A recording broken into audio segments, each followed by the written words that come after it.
श्री शिवाय नमस्तुभ्यम। आज की कथा में आप सभी भक्तों का हार्दिक स्वागत है। भगवान भोलेनाथ और माता पार्वती की कृपा सदैव आप पर और आपके समस्त परिवार पर बनी रहे। अब तक की सभी कथाएं सुनने के लिए वीडियो को लाइक करने के लिए बहुत बहुत आभार है। आज की कथा में आप सुनेंगे भगवान शिव को संतुष्ट करने वाले व्रतों का वर्णन, शिवरात्रि व्रत की विधि एवं महिमा का कथन। तदंतर ऋषियों के पूछने पर सूत जी ने शिव जी की आराधना के द्वारा उत्तम एवं मनोवांछित फल प्राप्त करने वाले बहुत से महान स्त्री पुरुषों के नाम बताए। इसके बाद ऋषियों ने फिर पूछा, हे व्यास, शिष्य किस व्रत से संतुष्ट होकर भगवान शिव उत्तम सुख प्रदान करते हैं, जिस व्रत के अनुष्ठान से भक्तजनों को भोग और मोक्ष की प्राप्ति हो सके, उसका आप विशेष रूप से वर्णन कीजिए। सूत जी ने कहा कि हे महर्षियों, तुमने जो कुछ पूछा है वही बात किसी समय ब्रह्मा, विष्णु तथा पार्वती जी ने भगवान शिव जी से पूछा था। इसके उत्तर में शिव जी ने जो कुछ कहा वह मैं तुम्हें लोगों को बता रहा हूँ। भगवान शिव बोले, मेरे बहुत से व्रत हैं जो भोग और मोक्ष प्रदान करने वाले हैं, लेकिन उनमें मुख्य रूप से 10 व्रत हैं जिन्हें जावाल श्रुति के विद्वान 10 शैव व्रत कहते हैं। दूजों को सदा यत्नपूर्वक इन व्रतों का पालन करना चाहिए। हे हरे, प्रत्येक अष्टमी को केवल रात में ही भोजन करें। विशेषतः कृष्ण पक्ष की अष्टमी को भोजन का सर्वथा त्याग कर दें। शुक्ल पक्ष की एकादशी को भी भोजन छोड़ दें, किंतु कृष्ण पक्ष की एकादशी को रात में मेरा पूजन करने के पश्चात भोजन किया जा सकता है। शुक्ल पक्ष की त्रयोदशी को तो रात में भोजन करना चाहिए, परंतु कृष्ण पक्ष की चतुर्दशी को शिव व्रतधारी पुरुषों के लिए भोजन का सर्वदा निषेध है। दोनों पक्षों में प्रत्येक सोमवार को प्रयत्नपूर्वक केवल रात में ही भोजन करना चाहिए। शिव के व्रत में तत्पर रहने वाले लोगों के लिए यह अनिवार्य नियम है। इन सभी व्रतों में व्रत की पूर्ति के लिए अपनी शक्ति के अनुसार शिव भक्त ब्राह्मणों को भोजन कराना चाहिए। द्विज को इन सभी व्रतों का नियम पूर्वक पालन करना चाहिए। जो द्विज इनका त्याग करते हैं वे चोर होते हैं। मुक्ति मार्ग में प्रवीण पुरुषों को मोक्ष की प्राप्ति कराने वाले 4 व्रतों का नियम पूर्वक पालन अवश्य करना चाहिए। वे 4 व्रत इस प्रकार हैं: भगवान शिव की पूजा, रुद्र मंत्रों का जप, शिव मंदिर में उपवास तथा काशी में मरण, यह मोक्ष के सनातन मार्ग हैं। सोमवार की अष्टमी और कृष्ण पक्ष की चतुर्दशी, इन 2 तिथियों को उपवास पूर्वक रखा जाए तो वह भगवान शिव को संतुष्ट करने वाला होता है। इसमें अन्यथा विचार करने की आवश्यकता ही नहीं है। अच्छा, आप लोगों के प्रश्न अक्सर आते हैं ना कि सोमवार की अष्टमी का वर्णन कहाँ आता है, तो अब इस लाइन को आप लोग सुन लीजिए कि भगवान शिव ने स्वयं ही कहा है कि सोमवार की अष्टमी और कृष्ण पक्ष की चतुर्दशी अर्थात जो मासिक शिवरात्रि होती है उसे कृष्ण पक्ष की चतुर्दशी कहा जाता है। इन 2 तिथियों के व्रत के बारे में, इसके महत्व के बारे में शिवपुराण में ही वर्णित है। भगवान शिव आगे कहते हैं कि हे हरे, इन चारों में भी शिवरात्रि का व्रत ही सबसे अधिक बलवान है। इसलिए भोग और मोक्ष रूपी फल की इच्छा रखने वाले लोगों को मुख्यतः उसी का पालन करना चाहिए। इस व्रत को छोड़कर दूसरा कोई मनुष्यों के लिए हितकार नहीं है। यह व्रत सबके लिए धर्म का उत्तम साधन है। निष्काम अथवा सकाम भाव रखने वाले सभी मनुष्यों, वर्णों, आश्रमों, स्त्रियों, बालकों, दासों, दासियों तथा देवता आदि सभी देहियों के लिए यह श्रेष्ठ व्रत हितकारक बताए हैं। माघ मास के कृष्ण पक्ष में शिवरात्रि तिथि का विशेष महत्व बताया गया है। जिस दिन आधी रात के समय तक वह तिथि विद्यमान हो, उसी दिन उसे व्रत के लिए ग्रहण करना चाहिए। शिवरात्रि करोड़ों हत्याओं के पाप का नाश करने वाली है। हे केशव, उस दिन सवेरे से लेकर जो कार्य करना आवश्यक है उसे प्रसन्नतापूर्वक तुम्हें बता रहा हूँ, तुम ध्यान देकर सुनो। बुद्धिमान पुरुष सवेरे उठकर बड़े आनंद के साथ स्नान आदि नित्य कर्म करे, आलस को पास न आने दे। फिर शिवालय में जाकर शिवलिंग का विधिवत पूजन करके मुझ शिव को नमस्कार करने के पश्चात उत्तम रीत से संकल्प करे। और अब संकल्प की विधि सुनिए। हे देवादिदेव, हे महादेव, हे नीलकंठ, आपको नमस्कार है। हे देव, मैं आपकी शिवरात्रि व्रत का अनुष्ठान करना चाहता हूँ। हे देवेश्वर, आपके प्रभाव से यह व्रत बिना किसी विघ्न बाधा के पूर्ण हो और काम आदि शत्रु मुझे पीड़ा ना दे, ऐसा संकल्प करके पूजन सामग्री का संग्रह करें और उत्तम स्थान में जो शास्त्र प्रसिद्ध शिवलिंग हो उसके पास रात में जाकर स्वयं उत्तम विधि विधान का संपादन करें। फिर शिव के दक्षिण या पश्चिम भाग में सुंदर स्थान पर उनके निकट ही पूजा के लिए संचित सामग्री को रखें। तदंतर श्रेष्ठ पुरुष वहां फिर स्नान करें। स्नान के बाद सुंदर वस्त्र और उपवस्त्र धारण करके 3 बार आचमन करने के पश्चात पूजन प्रारंभ करें। जिस मंत्र के लिए जो द्रव्य नियत हो उस मंत्र को पढ़कर उसी द्रव्य के द्वारा पूजन करना चाहिए।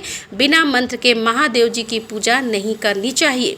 गीत वाद नृत्य आदि के साथ भक्तिभाव से संपन्न होकर रात्रि के प्रथम पहर में पूजन करके विद्वान पुरुष मंत्र का जप करे। यदि यज्ञ पुरुष उस समय श्रेष्ठ पार्थिव लिंग का निर्माण करे तो नित्य कर्म करने के पश्चात पार्थिव लिंग का ही पूजन करे। पहले पार्थिव बनाकर पीछे उसकी विधिवत स्थापना करे। फिर पूजन के पश्चात नाना प्रकार के वस्त्रों द्वारा भगवान वृषभध्वज को संतुष्ट करे।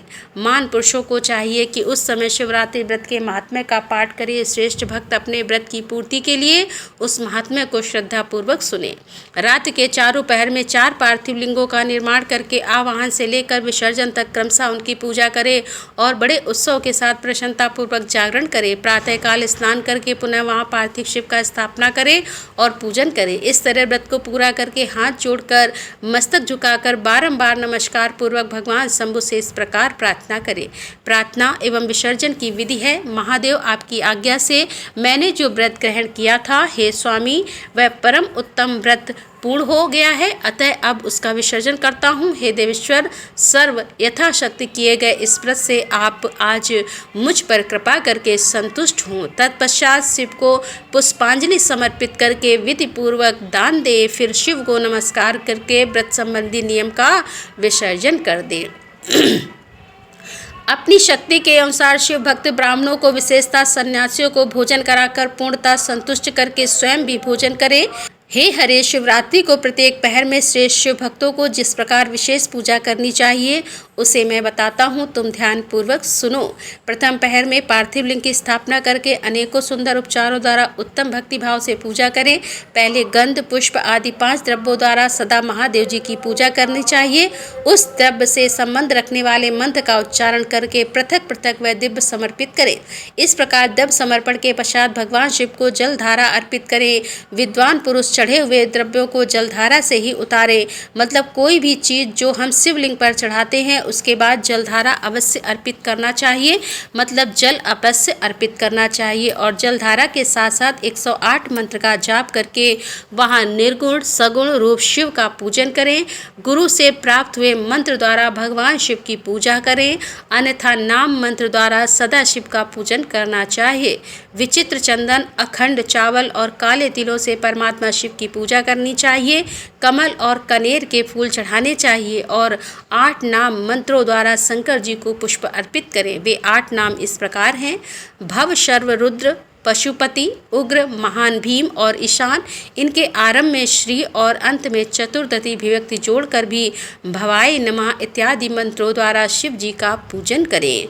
पुष्प समर्पण के पश्चात धूप दीप और नैवेद्य निवेदन करें। पहले प्रहर में विद्वान पुरुष नैवेद्य के लिए पकवान बनवा ले, फिर श्री फलयुक्त विशेष अर्घ देकर तांबुल समर्पित करें। तदंतर नमस्कार और ध्यान करके गुरु के दिए हुए मंत्रों का जप करें। गुरु तंत्र मंत्र ना हो तो पंचाक्षर मंत्र अर्थात नमः शिवाय मंत्र के जप से भगवान शंकर को संतुष्ट करे। धेनु मुद्रा दिखाकर उत्तम जल से तर्पण करे। पश्चात अपनी शक्ति के अनुसार 5 ब्राह्मणों को भोजन कराने का संकल्प ले। फिर जब तक पहला प्रहर पूरा न हो जाए तब तक महान उत्सव करता रहे। दूसरा प्रहर आरंभ होने पर पुनः पूजन के लिए संकल्प करे अथवा एक ही समय चारों प्रहरों के लिए संकल्प करके पहले प्रहर की भांति ही पूजा करता रहे। पहले पूर्वोक्त द्रव्यों से पूजन करके फिर जलधारा समर्पित करें। प्रथम पहर की अपेक्षा दुगने मंत्रों का जप करके शिव जी की पूजा करें। पूर्वोक्त तिल, जौ अथवा कमल पुष्पों से शिव की अर्चना करें। विशेषतः बेल पत्रों से परमेश्वर शिव का पूजन करना चाहिए। दूसरे प्रहर में बिजौरा नींबू के साथ अर्घ देकर खीर का नैवेद्य निवेदन करें। हे जनार्दन, इससे पहले की अपेक्षा मंत्रों की दुगनी आवृत्ति करनी चाहिए। फिर ब्राह्मणों को भोजन कराने का संकल्प करें। शेष सब बातें पहले की ही बातें तब तक करता रहे जब तक कि दूसरा प्रहर पूरा ना हो जाए। तीसरे प्रहर के आने पर पूजन तो पहले के समान ही करें, किंतु जल के स्थान में गेहूं का उपयोग करें और आग के फूल चढ़ाएं। इसके बाद नाना प्रकार के धूप एवं दीप देकर पुए का नैवेद्य भोग लगाएं और उसके साथ भांति भांति के साग भी अर्पित करें। इस प्रकार पूजन करके कपूर से आरती उतारे, अनार के फल के साथ अर्घ दें और दूसरे पहर की अपेक्षा दुगना मंत्र जाप करें। तदंतर दक्षिणा सहित ब्राह्मण भोजन का संकल्प करें और तीसरे पहर के पूरा होने तक पूर्वता उत्सव करता रहे। चौथे प्रहर आने पर तीसरे पहर की पूजा का विसर्जन कर दे। पुनः आवाहन आदि करके विधिवत पूजा करे। उड़द, कंगनी, मूंग, सप्तधान, शंख, पुष्प तथा बिल्व पत्रों से परमेश्वर शंकर का पूजन करे। उस प्रहर में भांति भांति की मिठाइयों का नैवेद्य लगाए अथवा उड़द के बड़े आदि बनाकर उनके द्वारा सदा शिव को संतुष्ट करे। केले के फल के साथ अथवा अन्य विविध फलों के साथ शिव को अर्घ दे। तीसरे पहर की अपेक्षा दूना मंत्र जाप करे और यथाशक्ति ब्राह्मण भोजन का संकल्प करे। गीत, वाद तथा नृत्य से शिव की आराधना पूर्वक समय बिताए। भक्तजनों को तब तक महान उत्सव करते रहना चाहिए जब तक अरुणोदय न हो जाए, अर्थात सूर्योदय न हो जाए। अरुणोदय होने पर पुनः स्नान करके भांति भांति के पूजन, उपचारों तथा उपहारों द्वारा शिव की अर्चना करें। तत्पश्चात अपना अभिषेक कराए, नाना प्रकार के दान दे और प्रहर की संख्या के अनुसार ब्राह्मणों तथा सन्यासियों को अनेक प्रकार के भोज्य पदार्थों का भोजन कराए। फिर भगवान शंकर को नमस्कार करके पुष्पांजलि दे और बुद्धिमान पुरुष उत्तम स्तुति करके इस प्रकार से उनकी प्रार्थना करे। हे सुखदायक कृपानिधान शिव, मैं आपका हूँ, मेरे प्राण आप में ही लगे हैं और मेरा चित्त सदा आपका ही चिंतन करता है। यह जानकर आप जैसा उचित समझे वैसा करें। हे भूतनाथ, मैंने जानकर या अनजाने में जो जप और पूजन आदि किया है उसे समझकर दया सागर होने के नाते ही आप मुझ पर प्रसन्न हो। उस उपवास व्रत से जो फल हुआ हो उसी से सुखदायक भगवान शंकर मुझ पर प्रसन्न हो। हे महादेव, मेरे कुल में सदा आपका भजन होता रहे। जहाँ के आप इष्ट देवता ना हो उस कुल में मेरा कभी जन्म ना हो। इस प्रकार प्रार्थना करने के पश्चात भगवान शिव को पुष्पांजलि समर्पित करके ब्राह्मणों से तिलक और आशीर्वाद ग्रहण करें। तदंतर शंभु का विसर्जन करें। जिससे इस प्रकार व्रत किया हो उसने मैं दूर नहीं रहता। इस व्रत के फल का वर्णन नहीं किया जा सकता। मेरे पास ऐसी कोई वस्तु नहीं है जिसे शिवरात्रि व्रत करने वाले के लिए मैं दे ना डालूं और जिसके द्वारा अनायास ही इस व्रत का पालन हो गया हो। उसके लिए भी अवश्य ही मुक्ति का बीज बो दिया गया है। मनुष्यों को प्रतिमास भक्तिपूर्वक शिवरात्रि व्रत अवश्य करना चाहिए। तत्पश्चात इसका उद्यापन करके मनुष्य सांगोपांग फल का लाभ करता है। इस व्रत का पालन करने में मैं शिव निश्चय ही उपासक के समस्त दुखों का नाश कर देता हूँ और उसे भोग और मोक्ष आदि संपूर्ण मनोवांछित फल प्रदान करता हूँ। सूत जी कहते हैं कि हे महर्षियों, भगवान शिव का यह अत्यंत हितकारी वचन सुनकर श्री विष्णु अपने धाम को लौट आए। उसके बाद इस उत्तम व्रत का अपना हित चाहने वाले लोगों में प्रचार हुआ। किसी समय केशव नारद जी से भोग और मोक्ष देने वाले इस दिव्य शिवरात्रि का व्रत का वर्णन किया था। शिवरात्रि व्रत के उद्यापन की विधि ऋषि बोले, हे सूत जी, अब हमें शिवरात्रि व्रत के उद्यापन की विधि भी बताइए, जिसका अनुष्ठान करने से साक्षात भगवान शंकर निश्चय ही प्रसन्न होते हैं। तब सूत जी ने कहा कि हे ऋषियों, तुम लोग भक्ति भाव से आदर पूर्वक शिवरात्रि व्रत के उद्यापन की विधि सुनो, जिसका अनुष्ठान करने से यह व्रत अवश्य ही पूर्ण फल देने वाला होता है। लगातार 14 वर्षों तक शिवरात्रि के शुभ व्रत का पालन करना चाहिए। त्रयोदशी को एक समय भोजन करके चतुर्दशी को पूरा उपवास करना चाहिए। शिवरात्रि के दिन नित्य कर्म संपन्न करके शिवालय में जाकर विधिपूर्वक शिव का पूजन करें। तत्पश्चात वहां प्रयत्न पूर्वक एक दिव्य मंडल बनवाएं जो तीनों लोकों में गौरी तिलक नाम से प्रसिद्ध है। उसके मध्य भाग में दिव्यलिंग भद्रमंडल की रचना करें अथवा मंडप के भीतर सर्वतो भद्रमंडल का निर्माण करें। वहां प्रजापत्य नामक कलशों की स्थापना करनी चाहिए और वे शुभ कलश वस्त्र फल और दक्षिणा के साथ होने चाहिए। उन सबको मंडप के पार्श्व भाग में यत्नपूर्वक स्थापित करें। मंडप के मध्य भाग में एक सोने का अथवा दूसरी धातु तांबे आदि का बना हुआ कलश स्थापित करें। व्रती पुरुष उस कलश पर पार्वती सहित शिव की स्वर्णमय प्रतिमा बनाकर रखें। वह प्रतिमा एक पल अर्थात 1 तोले अथवा आधे तोले से सोने की होनी चाहिए या जैसी अपनी शक्ति हो उसके अनुसार प्रतिमा बनवा लें। वाम भाग में पार्वती की और दक्षिण भाग में शिव की प्रतिमा स्थापित करके रात्रि में उनका पूजन करें। आलस छोड़कर पूजन का काम करना चाहिए। उस कार्य में 4 ऋतुज के साथ एक पवित्र आचार्य का वर्णन करें और उन सब की आज्ञा लेकर भक्तिपूर्वक शिव की पूजा करें। रात को प्रत्येक पहर में पृथक पृथक पूजा करते हुए जागरण करें और प्रति पुरुष भगवान संबंधी कीर्तन गीत एवं नृत्य आदि के द्वारा सारी रात बिताएं। इस प्रकार विधिवत पूजन पूर्वक भगवान शिव को संतुष्ट करके प्रातःकाल पूजन करें और पूजन करने के पश्चात सवित होम करें। फिर यथाशक्ति प्रजापत्य विधान करें। फिर ब्राह्मणों को भक्तिपूर्वक भोजन कराएं और यथाशक्ति दान दें। इसके बाद वस्त्र अलंकार तथा आभूषणों द्वारा पत्नी सहित ऋतुज को अलंकृत करके उन्हें विधि पूर्वक पृथक पृथक दान दे। फिर आवश्यक सामग्रियों से युक्त बछड़े सहित गौ का आचार्य को यह कहकर विधि पूर्वक दान दे कि इस दान से भगवान शिव मुझ पर प्रसन्न हो। तत्पश्चात कलश सहित उस मूर्ति को वस्त्र के साथ वृषभ की पीठ पर रखकर संपूर्ण अलंकारों सहित उसे आचार्य को समर्पित कर दे। इसके बाद हाथ जोड़कर मस्तक कर बड़े प्रेम से गदगद वाणी में महाप्रभु महेश्वर देव से प्रार्थना करें कि हे देवादिदेव, हे महादेव, हे शरणागत वत्सल, हे देवेश्वर, इस व्रत से संतुष्ट होकर आप मेरे ऊपर कृपा कीजिए। हे शिव शंकर, मैंने भक्ति भाव से इस व्रत का पालन किया है। इसमें जो भी कमी रह गई हो वह आपको प्रसाद से पूरी हो जाए। हे शंकर, मैंने अनजाने में या जानबूझकर जो भी जप पूजन किया है वह आपकी कृपा से सफल हो। इस तरह परमात्मा शिव को पुष्पांजलि अर्पण करके फिर नमस्कार एवं प्रार्थना करें। जिसने इस प्रकार व्रत पूरा कर लिया उसके उस व्रत में कोई न्यूनता नहीं रहती। इससे वह मनोवांछित सिद्धि प्राप्त कर लेता है। इसमें कोई संचय ही नहीं है। और अब आप सुनेंगे अनजाने में शिवरात्रि व्रत करने से एक भील पर भगवान शंकर की अद्भुत कृपा। ऋषियों ने पूछा, हे सूत जी, पूर्व काल में किसने इस उत्तम शिवरात्रि व्रत का पालन किया था और अनजाने में भी इस व्रत का पालन करके किसने कौन सा फल प्राप्त किया? या सूत जी ने कहा, ऋषियों तुम लोग सुनो, मैं इस विषय में एक निषाद का प्राचीन इतिहास सुनाता हूँ जो सब पापों का नाश करने वाला है। बहुत समय पहले की बात है। किसी वन में एक भील रहता था जिसका नाम था गुरुद्र। उसका कुटुंब बड़ा था तथा वह बलवान और क्रूर स्वभाव का होने के साथ ही क्रूरतापूर्ण कर्म से तत्पर भी रहता था। वह प्रतिदिन वन में जाकर मृगों को मारता और वहीं रहकर नाना प्रकार की चोरियां करता था। उसने बचपन से ही कभी कोई शुभ कर्म किया नहीं था। इस प्रकार वन में रहते हुए उस दुरात्मा भील का बहुत समय बीत गया।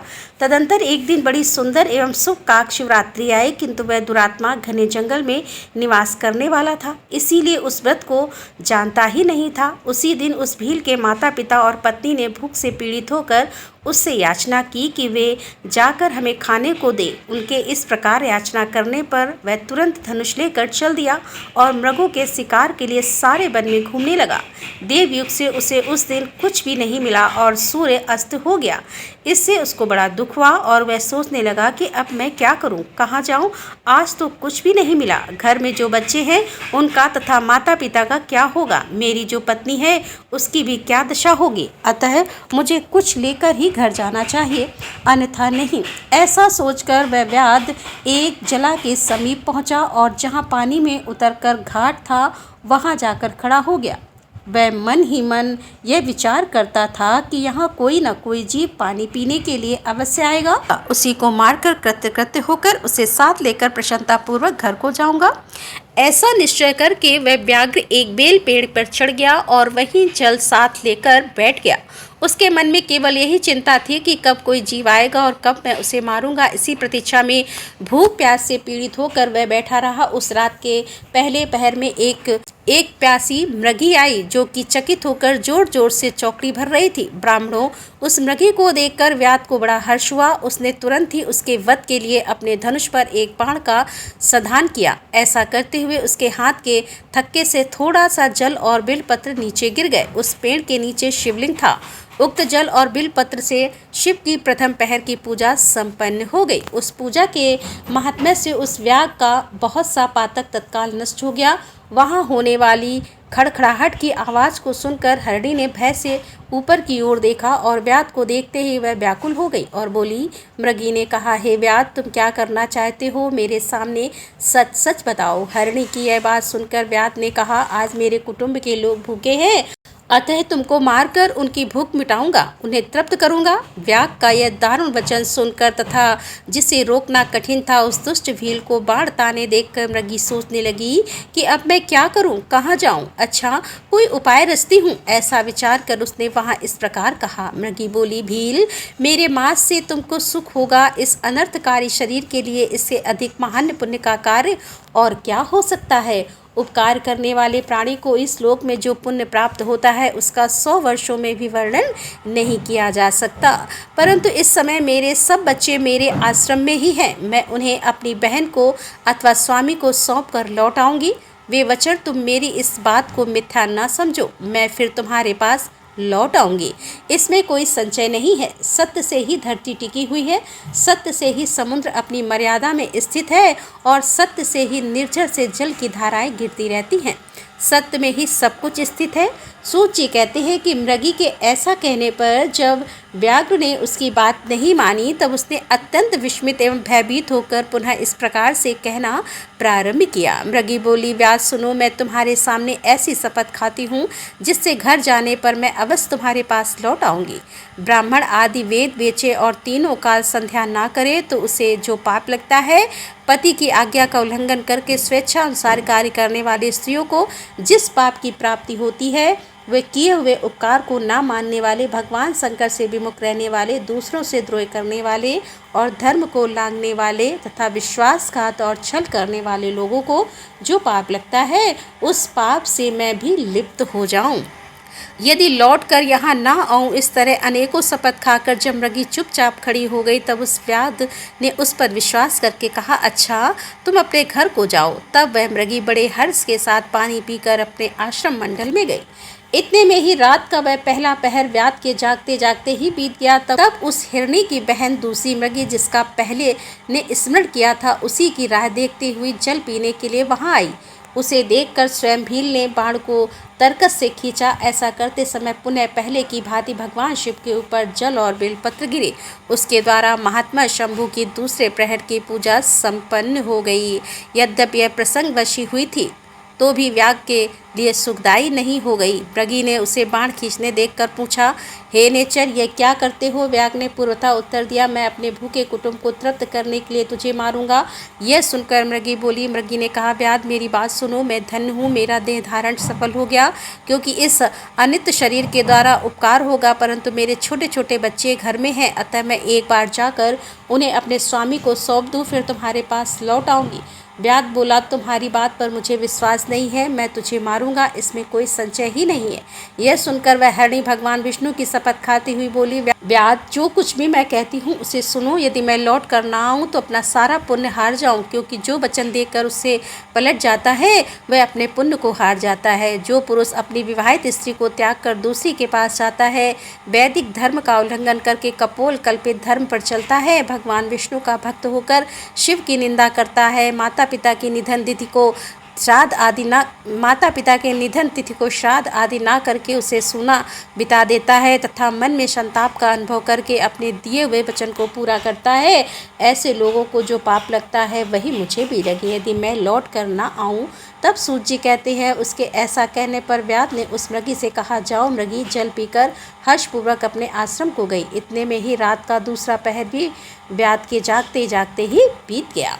इसी समय तीसरा प्रहर प्रारंभ हो जाने पर मृगी के लौटने में बहुत विलंब हुआ जानकर व्याध उसकी खोज करने लगा। इतने में ही उसने जल के मार्ग में एक हिरण को देखा। वह बड़ा ही हष्ट-पुष्ट था। उसे देखकर नेचर को बड़ा हर्ष हुआ और वह धनुष पर बाण रखकर उसे मार डालने को उद्यत हुआ।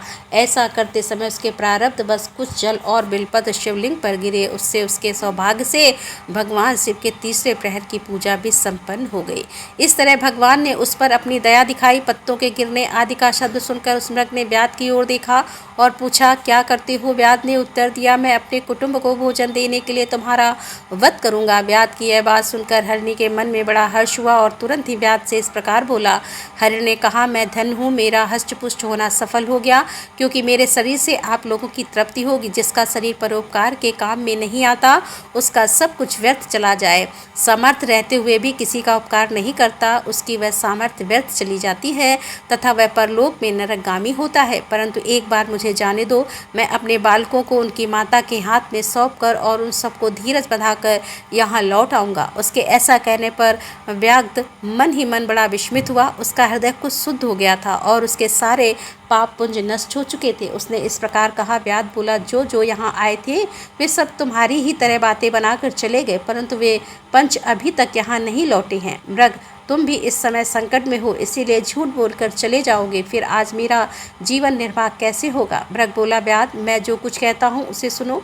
मुझ में असत्य नहीं है। सारा चराचर ब्रह्मांड सत्य से ही टिका हुआ है। जिसकी वाणी झूठी होती है उसका पुण्य उसी क्षण नष्ट हो जाता है। तथापि भील, तुम मेरी सच्ची प्रतिज्ञा सुनो।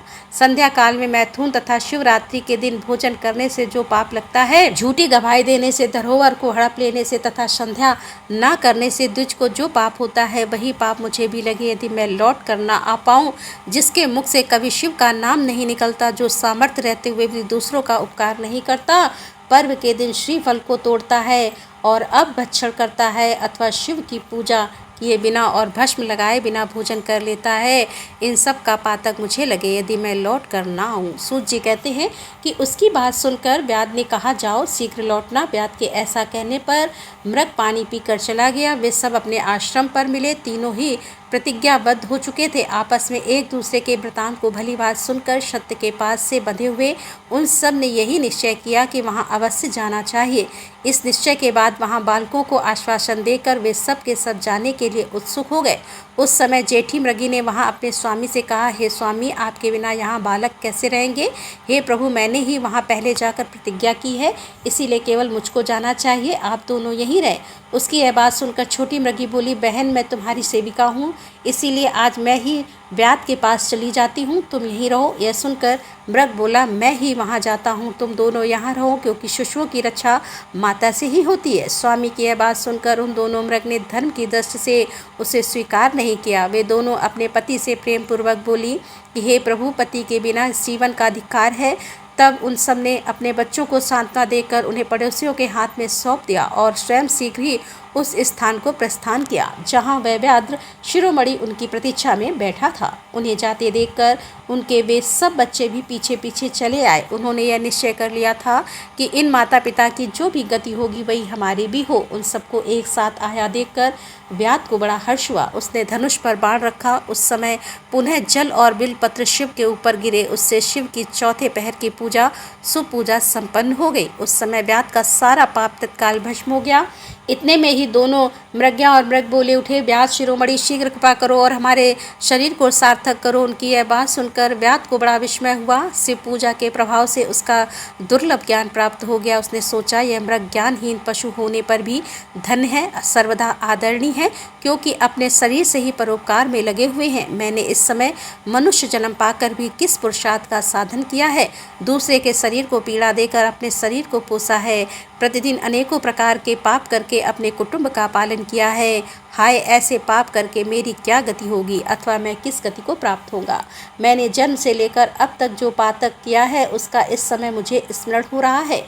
मेरे जीवन को धिक्कार है, धिक्कार है। इस प्रकार ज्ञान संपन्न होकर व्याध ने अपने बाण को रोक लिया और कहा, हे श्रेष्ठ मृगो, तुम जाओ, तुम्हारा जीवन धन्य है। व्याध के ऐसा कहने पर भगवान शंकर तत्काल प्रसन्न हो गए और उन्होंने व्याध को अपने सम्मानित एवं पूजित स्वरूप का दर्शन कराया तथा कृपापूर्वक उसके शरीर का स्पर्श करके उससे प्रेम से कहा, भील, मैं तुम्हारे व्रत से प्रसन्न हूँ, वर मांगो।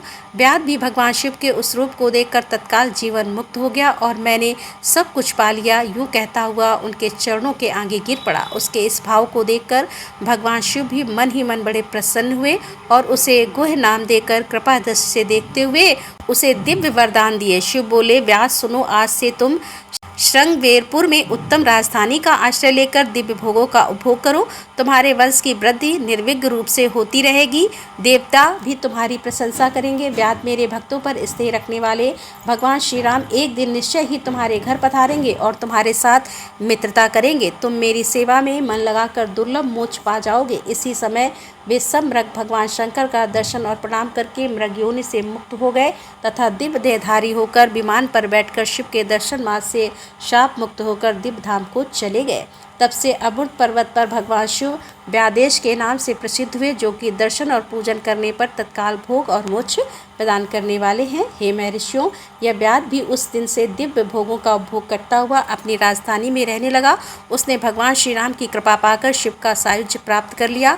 अनजाने में ही इस व्रत का अनुष्ठान करने से उसको सायुज्य मोक्ष मिल गया। फिर जो भक्ति भाव से संपन्न होकर इस व्रत को करते हैं, वे शिव का शुभ सायुज्य प्राप्त कर ले। इसके लिए तो कहना ही क्या है। संपूर्ण शास्त्रों तथा अनेक प्रकार के धर्म के विषय में भलीभांति विचार करके इस शिवरात्रि व्रत को सबसे उत्तम बताया गया है। इस श्लोक में जो नाना प्रकार के व्रत, विविध तीर्थ, भांति भांति के विचित्र दान, अनेकों प्रकार के यज्ञ, तरह तरह के तप तथा बहुत से जप हैं, वे सब इस शिवरात्रि व्रत की समानता नहीं कर सकते। इसीलिए अपना हित चाहने वाले मनुष्यों को इस सुब्रत व्रत का अवश्य पालन करना चाहिए। यह शिवरात्रि व्रत दिव्य है, इससे सदा भोग और मोक्ष की प्राप्ति होती है। हे महर्षि, यह शुभ शिवरात्रि व्रत आज के नाम से विख्यात है। इसके विषय में सब बातें मैंने तुम्हें बता दी। अब और क्या सुनना चाहते हो? और अब आप सुनेंगे मुक्ति और भक्ति के स्वरूप का विवेचन। ऋषियों ने पूछा, हे सूत जी, आपने बारंबार मुक्ति का नाम लिया है, यहाँ मुक्ति मिलने पर क्या होता है? मुक्ति में जीव कैसी अवस्था होती है, यह हमें बताइए। सूत जी ने कहा, हे महर्षियों सुनो, मैं तुमसे संसार कलेश का निवारण तथा परमानंद का दान करने वाली मुक्ति का स्वरूप बताता हूँ। मुक्ति 4 प्रकार की कही गई है, सारूप्या, सालुक्या, सानिध्या तथा चौथी शिवरात्रि व्रत से सब प्रकार की मुक्ति सुलभ हो जाती है। जो ज्ञान रूप अविनाशी, वे ही यहाँ कैलाश पर मोक्ष के तथा धर्म, अर्थ और काम रूप त्रिवर्ण के भी दाता हैं। कैवल्या नामक जो 5वीं मुक्ति है, वह मनुष्यों के लिए अत्यंत दुर्लभ है। हे मुनिवर, मैं उसका लक्षण बताता हूँ, सुनो। जिनसे यह समस्त जगत उत्पन्न होता है, जिनके द्वारा इसका पालन होता है तथा अंत गोत्वा या जिनमें लीन होता है, वे ही शिव हैं। जिससे यह संपूर्ण जगत व्याप्त है, वही शिव का रूप है। हे मुनिवर, वेदों में शिव के सदा 2 रूप बताए गए हैं, सकल और निष्कल। शिव तत्व सत्य ज्ञान, अनंत एवं सच्चिदानंद के नाम से प्रसिद्ध है। निर्गुण, उपाधि रहित, अविनाशी, शुद्ध एवं निरंजन अर्थात निर्मल है। वह ना लाल है, ना पीला, ना सफ़ेद है, ना नीला, ना छोटा है, ना बड़ा और ना मोटा है, ना महीन। जहाँ से मन सहित वाणी उसे ना पाकर लौट आती है, वह परम ब्रह्म परमात्मा ही शिव कहलाता है। जैसे आकाश सर्वत्र व्यापक है, उसी प्रकार से यह शिव तत्व भी सर्वव्यापी है।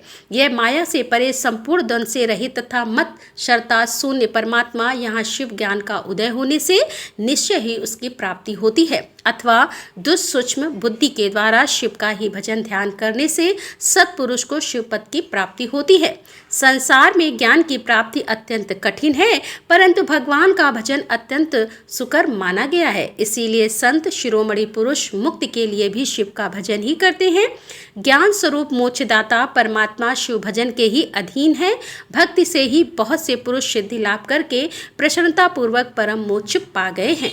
भगवान शंभु की भक्ति ज्ञान की जननी मानी गई है, जो सदा भोग और मोक्ष देने वाली है। वह साधु महापुरुषों के कृपा प्रसाद से सुलभ होते हैं। उत्तम प्रेम का अंकुर ही उसका लक्षण है। हे द्विजों, वह भक्ति भी सगुण और निर्गुण के भेद से दो प्रकार की जाननी चाहिए। फिर वैद और स्वाभाविक यह दो भेद होते हैं। इनमें वैद की अपेक्षा स्वाभाविक श्रेष्ठ मानी गई है। इनके सिवा नष्ट की और अनैतिक के भेद से भक्ति के दो प्रकार बताए गए हैं। नष्ट की भक्ति 6 प्रकार की जाननी चाहिए और अनष्ट की एक ही प्रकार की। फिर विहिता और अविता के भेद से विद्वानों ने उसके अनेकों प्रकार माने हैं। उनके बहुत से भेद होने के कारण यहाँ विस्तृत वर्णन नहीं किया जा रहा है। उन दोनों प्रकार की भक्ति योग भेद से 9 अंग जानने चाहिए। भगवान की कृपा के बिना इन भक्ति योग होना कठिन है और उनकी भक्ति से और उनकी कृपा से सुगमता पूर्वक इनका साधन होता है। जो भक्ति और ज्ञान को शंभु ने एक दूसरे से भिन्न नहीं बताया है, इसलिए उनमें भेद नहीं करना चाहिए। ज्ञान और भक्ति दोनों ही साधकों को सदा सुख मिलता है। हे ब्राह्मणों, जो भक्ति का विरोधी होता है उसे ज्ञान की प्राप्ति नहीं होती। भगवान शिव की भक्ति करने वाले को ही शीघ्रता पूर्वक ज्ञान प्राप्त होता है। अतः हे मुनिवर, महेश्वर की भक्ति का साधन करना आवश्यक है, उसी से सबकी सिद्धि होगी, इसमें संशय नहीं है। मैं ऋषियों, तुमने जो कुछ पूछा था उसी का मैंने वर्णन किया है। इस प्रसंग को सुनकर मनुष्य सब पापों से निसंदेह मुक्त हो जाता है। शिव, विष्णु, रुद्र और ब्रह्मा के स्वरूप का विवेचन ऋषियों ने पूछा। शिव कौन है, विष्णु कौन है, रुद्र कौन है और ब्रह्मा कौन है? इन सब में निर्गुण कौन है? हमारे इस संदेह का भी निवारण कीजिए। सूत जी ने कहा, महर्षियों, वेदांत के विद्वान ऐसा मानते हैं कि निर्गुण परमात्मा से सर्वप्रथम जो सगुण रूप प्रकट हुआ उसी का नाम शिव है। शिव से पुरुष सहित प्रकृति उत्पन्न हुई। उन दोनों ने मूल स्थान में स्थित जल के भीतर तप किया। वह स्थान पंचक्रोशी काशी के नाम से विख्यात है, जो भगवान शिव को अत्यंत प्रिय है। यह जल संपूर्ण विश्व में व्याप्त था। उस जल का आश्रय लेकर योग माया से युक्त श्री हरि वहां सोए। नार अर्थात जल को अयन अर्थात निवास स्थान बनाने के कारण फिर नारायण नाम से प्रसिद्ध हुए और प्रकृति नारायणी कहलाई। नारायण के नाभि कमल से जिनकी उत्पत्ति हुई ब्रह्मा कहलाते हैं। ब्रह्मा ने तपस्या करके जिनका साक्षात साकार किया उन्हें विष्णु कहा गया। ब्रह्मा और विष्णु के विवाद को शांत करने के लिए निर्गुण शिव ने जो रूप प्रकट किया उसका नाम महादेव है। उन्होंने कहा, मैं शंभु ब्रह्मा जी के ललाट से प्रकट होऊंगा।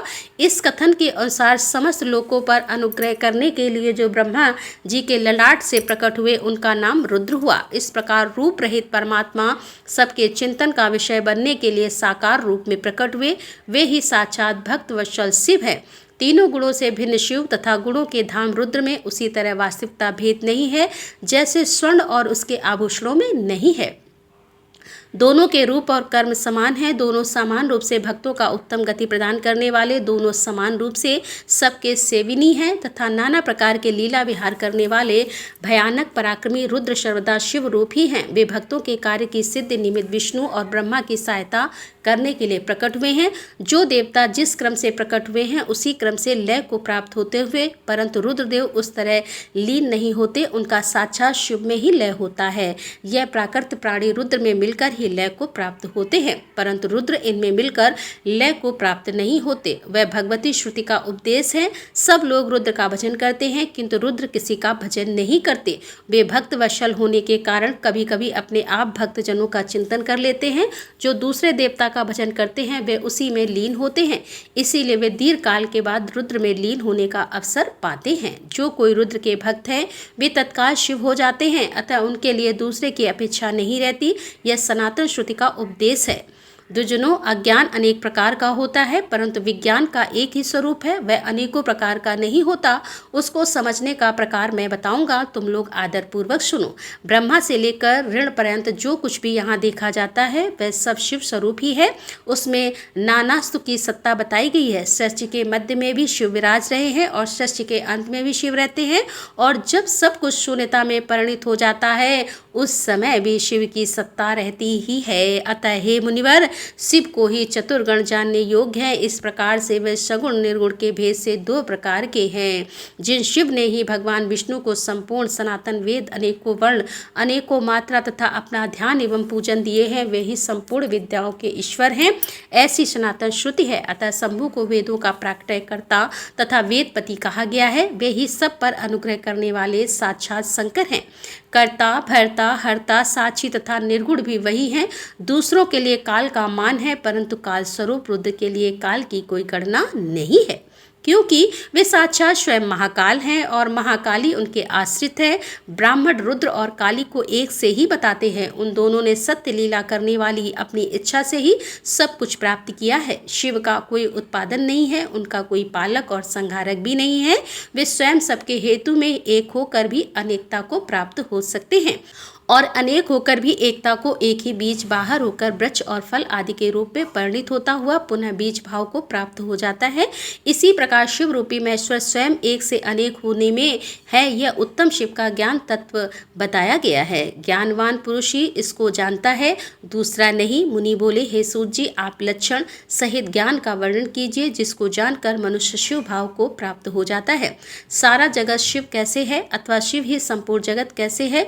ऋषियों का यह प्रश्न सुनकर पौराणिक शिरोमणि सूत जी ने भगवान शिव के चरणार बिंदु का चिंतन करके उनसे कहा। सूत जी ने कहा, हे ऋषियों, मैंने शिव ज्ञान जैसा सुना है उसे बता रहा हूँ, तुम सब लोग सुनो।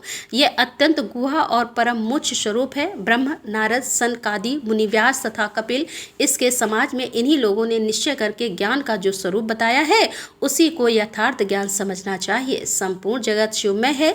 यह ज्ञान सदा अनुशीलन करने योग्य है। सर्वदा विद्वान को यह निश्चित रूप से जानना चाहिए कि शिव सर्वम है। ब्रह्मा से लेकर ऋण पर्यंत जो कुछ जगत दिखाई देता है वह सब शिव ही है।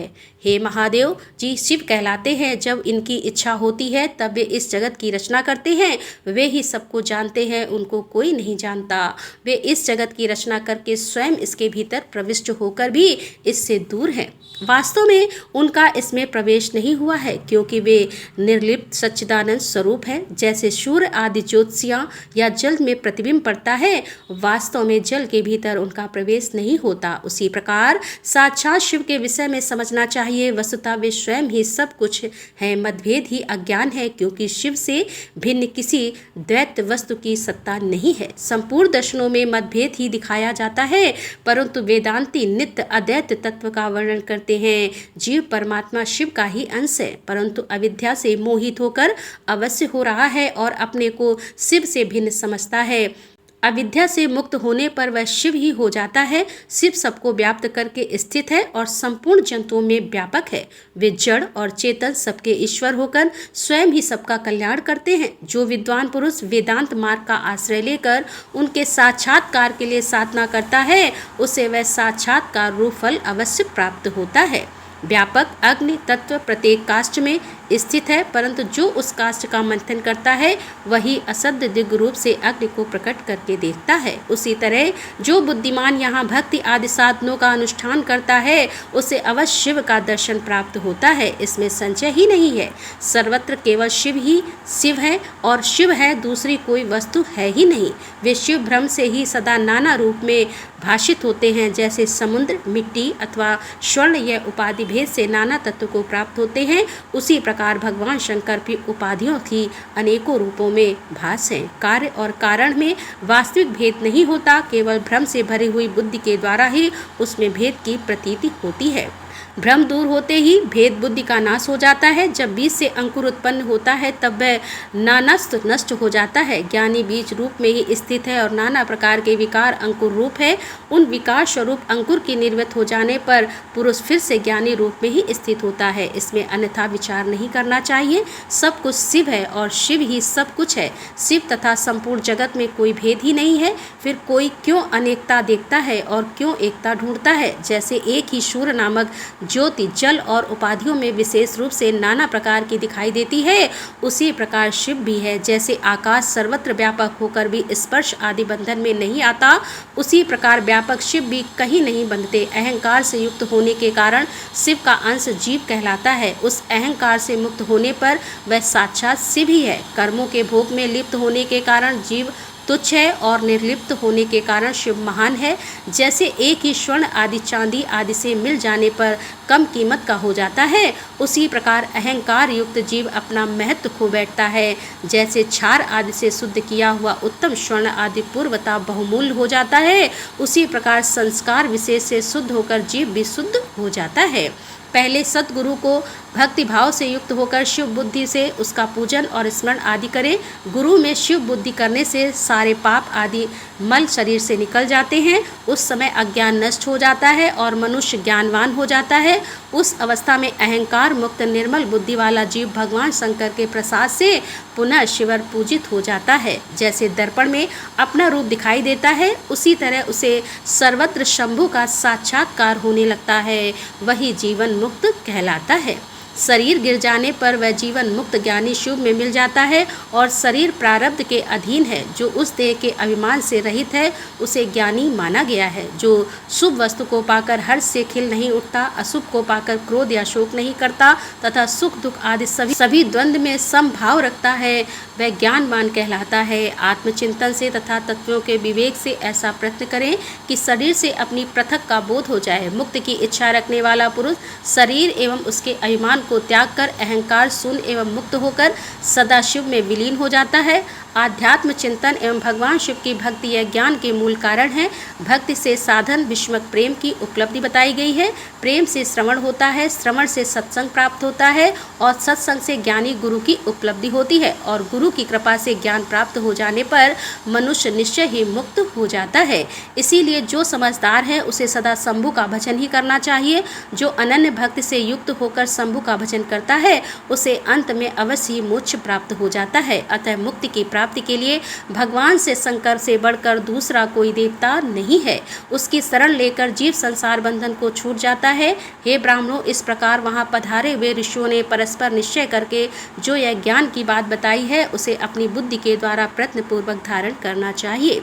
हे मुनिवर, तुमने जो कुछ पूछा था वह सब मैंने तुम्हें बता दिया। इसे तुम्हें प्रयत्नपूर्वक गुप्त ही रखना चाहिए। बताओ अब और क्या सुनना चाहते हो। तब ऋषि बोले, हे व्यास शिष्य, आपको नमस्कार है। आप धन्य हैं, शिव भक्तों में श्रेष्ठ हैं। आपने हमें शिव तत्व संबंधी परम उत्तम ज्ञान का श्रवण कराया है। आपकी कृपा से हमारे मन की भ्रांति मिट गई है। हम आपसे मोक्षदय शिव तत्व का ज्ञान पाकर बहुत संतुष्ट हुए हैं। सूत जी ने कहा, दुष्टों, जो नास्तिक हो, श्रद्धाहीन हो और हठ हो, जो भगवान शिव का भक्त ना हो तथा इस विषय को सुनने की इच्छा ना रखता हो, उसे इस तत्व ज्ञान का उपदेश नहीं देना चाहिए। व्यास जी ने इतिहास, पुराणों, वेदों और शास्त्रों का बारंबार विचार करके उनका सार निकालकर मुझे उपदेश दिया है। इसका एक बार श्रवण करने मात्र से सारे पाप भस्म हो जाते हैं। अभक्त को भक्ति की प्राप्ति होती है और भक्त की भक्ति बढ़ती है। दोबारा सुनने से उत्तम भक्ति प्राप्त होती है। तीसरी बार सुनने से मोक्ष प्राप्त हो जाता है। अतः भोग और मोक्ष रूप फल की इच्छा रखने वाले लोगों को इसका बारंबार श्रवण करना चाहिए। उत्तम फल को पाने के उद्देश्य से इस पुराण की 5 आवृत्ति यहाँ करनी चाहिए। मतलब अगर कोई विशेष मनोकामना हो तो शिव पुराण का 5 बार पाठ करना चाहिए। ऐसा करने पर मनुष्य उसे अवश्य पाता है, इसमें संदेह नहीं है, क्योंकि यह व्यास जी का वचन है। जिसने इस उत्तम पुराण को सुना है उसे कुछ भी दुर्लभ नहीं है। यह शिव विज्ञान भगवान शंकर को अत्यंत प्रिय है। यह भोग और मोक्ष देने वाला तथा शिव भक्ति को बढ़ाने वाला है। इस प्रकार मैंने शिव पुराण की यह चौथी आनंददायिनी तथा परम पुण्यमय संगीता कही है, जो कोटि रुद्र संगीता के नाम से विख्यात है। जो पुरुष एकाग्रचित होकर भक्ति भाव से इस संगीता को सुनेगा अथवा सुनाएगा, वह समस्त भोगों का उपभोग करके अंत में परम गति को प्राप्त कर लेगा। कोट रुद्र संहिता संपूर्ण और कल से प्रारंभ होगी उमा संहिता। उम्मीद करती हूँ जिस प्रकार से आपने अब तक ये कथाएं धैर्यपूर्वक सुनी हैं, उसी प्रकार से आगे भी प्रतिदिन जरूर सुनेंगे। और उम्मीद करती हूँ कि आज की कथा आपको जरूर पसंद आई होगी। अच्छी लगी हो तो कथा तो वीडियो को लाइक करने के साथ ही ज़्यादा से ज़्यादा शिव भक्तों तथा इस वीडियो को शेयर कीजिए। मिलती हूँ मैं आपसे अगली वीडियो में। तब तक के लिए राधे राधे, जय श्री कृष्णा, हर हर महादेव, जय भोलेनाथ की।